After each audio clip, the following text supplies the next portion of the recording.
Hi வணக்கம். எல்லோரும் எப்படி இருக்கீங்க? நல்லா இருக்கீங்களா? இன்றைக்கி ஒரு பொது முயற்சியாக கோவில்களை பற்றி சொல்லலான்னு இருக்கேங்க. நிறையா பேர் கூட கேட்டிருந்தாங்க, வித்தியாசமான கோவில்களை பற்றிலாம் சொல்லுங்கன்னு.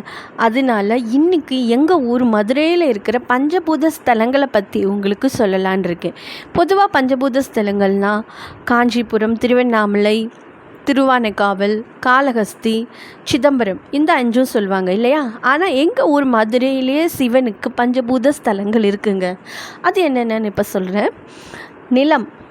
நிலத்துக்குரிய கோவில் இன்மையில் நன்மை தருவார் கோவில். இந்த கோவிலில் பல சிறப்பு இருக்குங்க. அதில் மெயினானது என்னென்னா, சிவனை பூஜை பண்ண ஸ்தலம். மேற்கு நோக்கி சிவன் இருக்கிறதும் இங்கே இது ஒரு சிறப்பானது. இது எங்கே இருக்குன்னா, மேலமாசி வீதியில் பெரியார் பஸ் ஸ்டாண்டுக்கு பக்கத்தில் இருக்குது. அடுத்தது நீர் இது திருவாப்புடையார் கோவில். இந்த கோவில் வைகை ஆற்றங்கரையோரமாக வடகரை பக்கமாக இந்த கோவில் இருக்குது.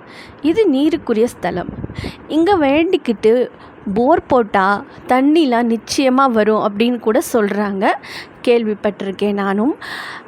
இது நீருக்குரிய ஸ்தலம்.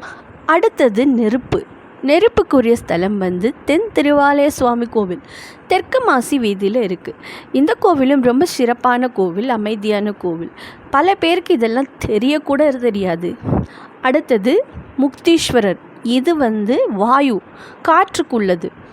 இது எங்கே இருக்குன்னா, தெப்பக்குளம் மாரியம்மன் கோவிலுக்கு பக்கத்தில் இருக்குது.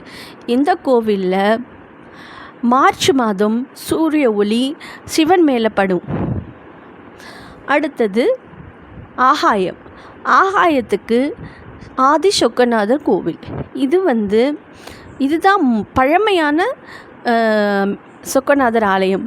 மீனாட்சி அம்மன் ஆலயம்லாம் உருவாகிறதுக்கு முன்னாடியே இந்திரன் இந்த ஆலயத்தில் பூஜை பண்ணதாக சொல்லுவாங்க. இது எங்கே இருக்குன்னா, சிமக்கல்ல இருக்குது இந்த ஆதி சொக்கநாதர் ஆலயம். இது எல்லாமே ரொம்ப சின்னதாக இருந்தாலும் ரொம்ப அருள் கூட இருக்குங்க. இங்கெல்லாம் போனீங்கனாலே மனதுக்கு ஒரு அமைதி வரும். அதனால் மதுரைக்கு என்னங்க, இந்த பஞ்சபூத ஸ்தலங்களையும் தரிசிக்க மறந்துடாதீங்க. இந்த மாதிரி புது முயற்சியை நான் இனிமேல் புது முயற்சியாக கோயில்களை பற்றிலாம் நிறையா சொல்லலான் இருக்கேன். அதுக்கும் உங்கள் ஆதரவை நிறையா கொடுங்க. பிடிச்சிருந்தா கண்டிப்பாக லைக் பண்ணுங்கள், கமெண்ட் பண்ணுங்கள், ஷேர் பண்ணுங்கள், சப்ஸ்கிரைப் பண்ணுங்கள். நன்றி, வணக்கம்.